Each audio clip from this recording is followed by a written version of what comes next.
الدين إياك نعبد وإياك نستعين اهدنا الصراط المستقيم الصراط الذين أنعمت عليهم غير المغضوب عليهم ولا الضالين آمين. قل هو الله أحد. Bonjour, je suis le père de Yanis, donc le petit enfant de 8 ans qui a été tué par Marie-Christine, écrasé au lac de Villeneuve de la Raho. Donc Marie-Christine qui l'écrase sur le passage piéton et donc ne respecte pas sa priorité sur le passage piéton, bien qu'elle ait plusieurs signalisations qui la préviennent avant. Donc là, regardez, on arrive aux abords du premier rond-point, on a déjà un premier passage piéton, on a ensuite un deuxième passage piéton, il est là. Ensuite, les panneaux bien explicatifs qui disent qu'on arrive dans un endroit de complaisance.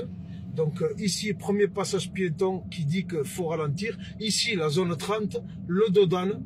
Ensuite, encore un panneau qui explique. Ensuite, le Dodane.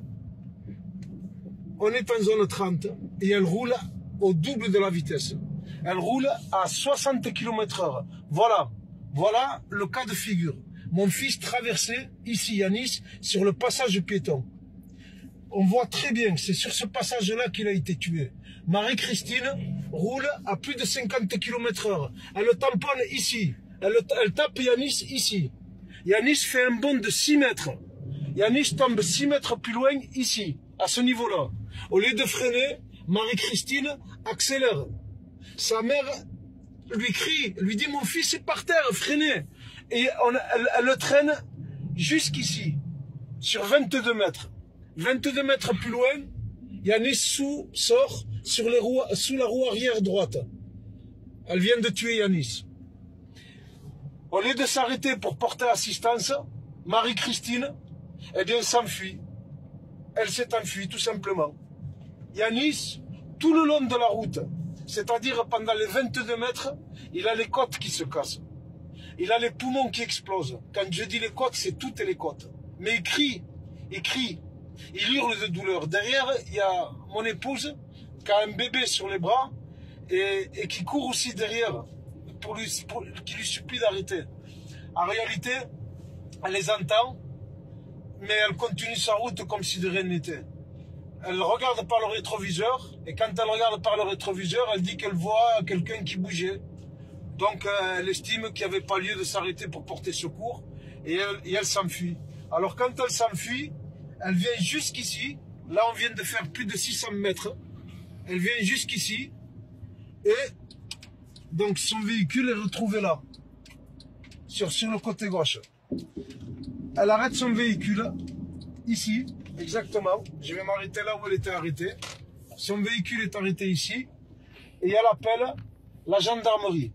Quand elle appelle la gendarmerie, elle leur dit « Je viens de toucher un petit garçon. » Je viens de taper un petit garçon. Les gendarmes lui demandent « Est-ce qu'elle a appelé les secours ?» Elle dit non, tout simplement. Elle n'a pas appelé les secours. Ni les pompiers, ni la SAMU, ni qui que ce soit. Plus tard, il y a eu le procès, le 28 septembre, donc en compagnie de cette dame, date à laquelle je la verrai pour la première fois. Et nous attendions ce procès comme une réponse en réalité, pour pouvoir nous commencer à faire notre deuil. Mais ce qui s'est passé ce jour-là, c'est que j'assistais carrément à la deuxième mise à mort de Yanis. Puisqu'à ce moment-là, le procureur requiert contre Marie-Christine 5 ans de sursis. C'est-à-dire qu'elle n'ira pas en prison. Tout simplement 5 ans de sursis. Le délibéré aura lieu le 9 novembre. 5 ans de sursis, je me demande pourquoi on l'épargne à ce point. Depuis le début, c'est pas de garde à vue le premier jour, relâché 1 heure après.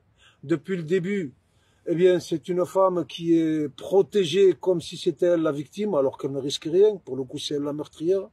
Et en même temps, ces 5 ans de sursis, en réalité, c'est comme si on exécutait une deuxième fois Yanis.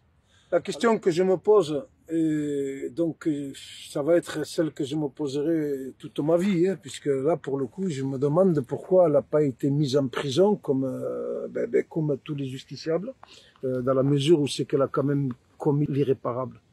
Elle a tué un enfant sur le passage piéton, elle a écrasé et tout ce qui va avec.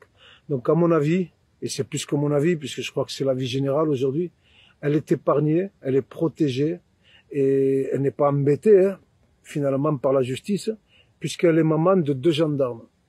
Alors voilà, selon qui vous êtes, selon qui vous connaissez, ou de quelle famille vous êtes, apparemment on accepterait même de laisser en liberté un meurtrier. Voilà, c'est la question que je me pose, c'est pourquoi le régime de faveur pour Marie-Christine.